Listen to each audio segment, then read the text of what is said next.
जितने भी aspirant D triple S B JE की तैयारी कर रहे हैं उनके लिए एक बहुत बेहतरीन अपडेट आ चुका है कि भाई सिलेबस क्या रहने वाला है। यहां से आप देख सकते हैं कि D triple S B JE का सिलेबस आपका अपडेट हो चुका है। अगर मैं यहां से बात करता हूं कि जो कंबाइंड आपका एग्जाम होने वाला है जेई सिविल का, इलेक्ट्रिकल का भी दिया हुआ है, ठीक है, इवन एई एग्जाम के लिए भी इन्होंने यहां पर अपडेट किया हुआ है। इन अपडेट के बारे में बिल्कुल बात करने वाले हैं, क्या सिलेबस में चेंज हुआ है, क्या अपडेट हुआ है, कौन कौन से टॉपिक्स उन्होंने ऐड किए हैं।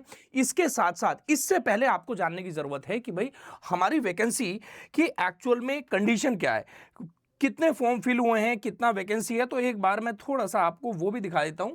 सबसे पहले हम बात करते हैं वैकेंसी डिटेल की। देखो भाई, आप यहां से आप देखेंगे कि जो जेई की वैकेंसी है वो है 281, असिस्टेंट इंजीनियर की वैकेंसी है 33, क्योंकि बहुत सारे स्टूडेंट को ये जानकारी भी नहीं होती है। तो फटाफट इसके साथ साथ फिर हम सिलेबस के अपडेट पर बात करेंगे। टोटल फॉर्म जो फिल हुए हैं वो 43,722 जेई के लिए हुए हैं और 23,348 फॉर्म है, यानी लगभग 23,000 जो है असिस्टेंट इंजीनियर ए के लिए फॉर्म फिल हुए हैं।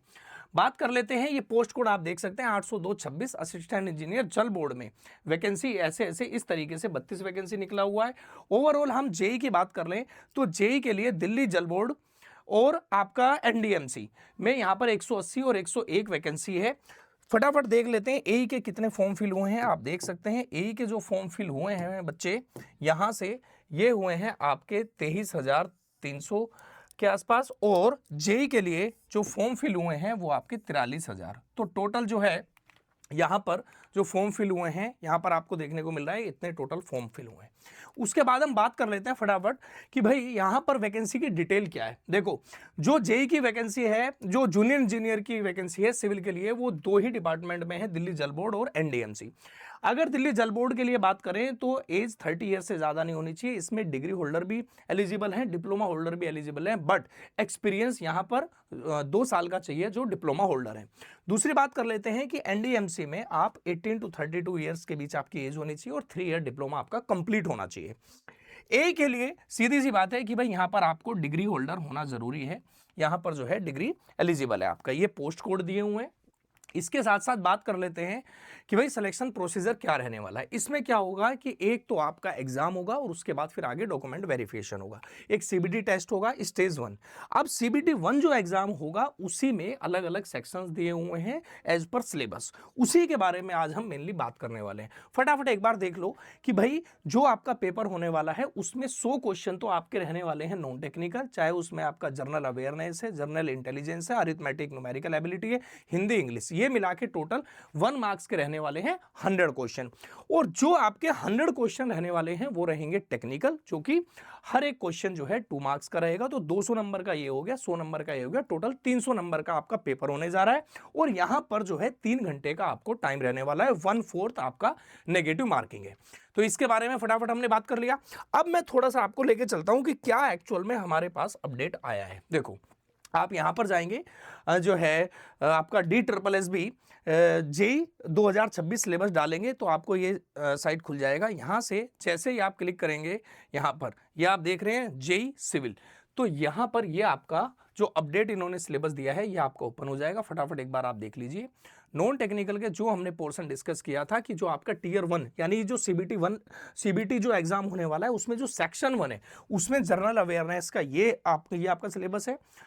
यहां से आप स्क्रीनशॉट भी ले सकते हैं, ठीक है, इवन पीडीएफ भी जो है आपको शेयर हो जाएगी। उसके साथ साथ ये आपका रीजनिंग है, जनरल इंटेलिजेंस हो गया, यानी ये आपका नॉन टेक्निकल रहने वाला है।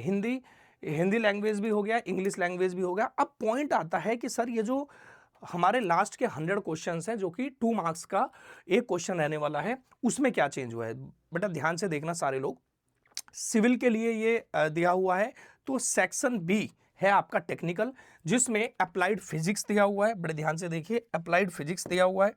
अप्लाइड फिजिक्स की अगर हम बात करें तो अप्लाइड फिजिक्स के अंदर ये सारे टॉपिक्स आपको दिए हुए हैं। इलेक्ट्रोस्टैटिक्स हो गया, डीसी सर्किट हो गया, ये सब आप देख सकते हैं। इसी तरीके से फिर आपका अप्लाइड केमिस्ट्री है, यहाँ से आप देख सकते हैं ये आपका अप्लाइड केमिस्ट्री का सिलेबस हो गया, मैथमेटिक्स का, यानी ये नॉन टेक्निकल का यहाँ तक ये दिया हुआ है पूरा, ठीक है। इस तरीके से अप्लाइड मैकेनिक्स भी इसमें दिया हुआ है। नॉन टेक्निकल भी नहीं कहेंगे, जो आपका टेक्निकल पार्ट है, ठीक है, वो तो जी के वाला नॉन टेक्निकल हो ही गया सेक्शन 1। सेक्शन बी में आपसे अप्लाइड मैकेनिक्स भी पूछा जाएगा। इन्होंने अच्छी बात क्या की है कि एक-एक टॉपिक को अब की बार पूरे तरीके से जो है इलैबोरेट करके दिया है। सब टॉपिक्स भी आपको दिए हैं ताकि स्टूडेंट अच्छे तरीके से तैयारी कर सके।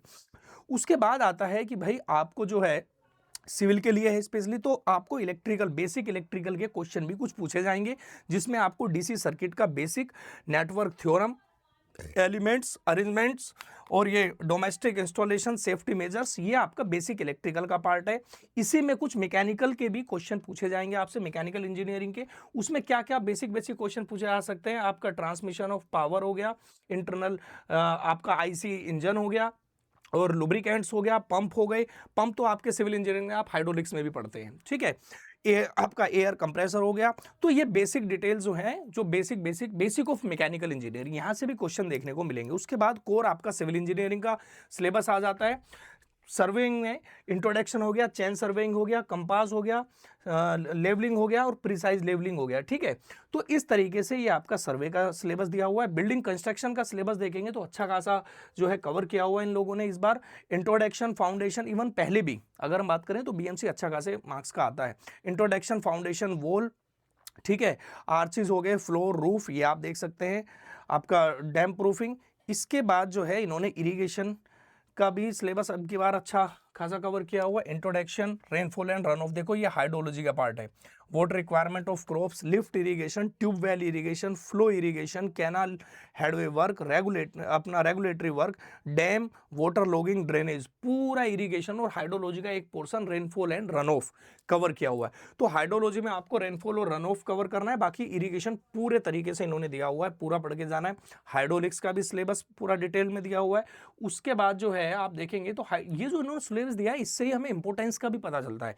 इससे हमें पता चलता है कि कौन से सब्जेक्ट को आपने कितना वेटेज देना है, कितना। इस बार मुझे इस बार लगता है कि जहां तक है कि आपका थोड़ा सा जो सब्जेक्ट का जो वेटेज है वो थोड़ा इक्विवेलेंट रहने वाला है। सभी सब्जेक्ट को इन्होंने मेंशन किया है। बट अगर मैं पिछले टाइम की बात करूं, पास्ट ईयर्स की बात करूं, तो उसके बिहाफ पे भी मैं कुछ आपको स्पेशल सब्जेक्ट्स के नेम बताने वाला हूं, वहां पर आपको ज्यादा फोकस करके जाना है। But as per this syllabus आपको इन्होंने थोरोली कवर किया है, पूरे सिलेबस को एक स्टैंडर्ड सिलेबस दिया है इस बार।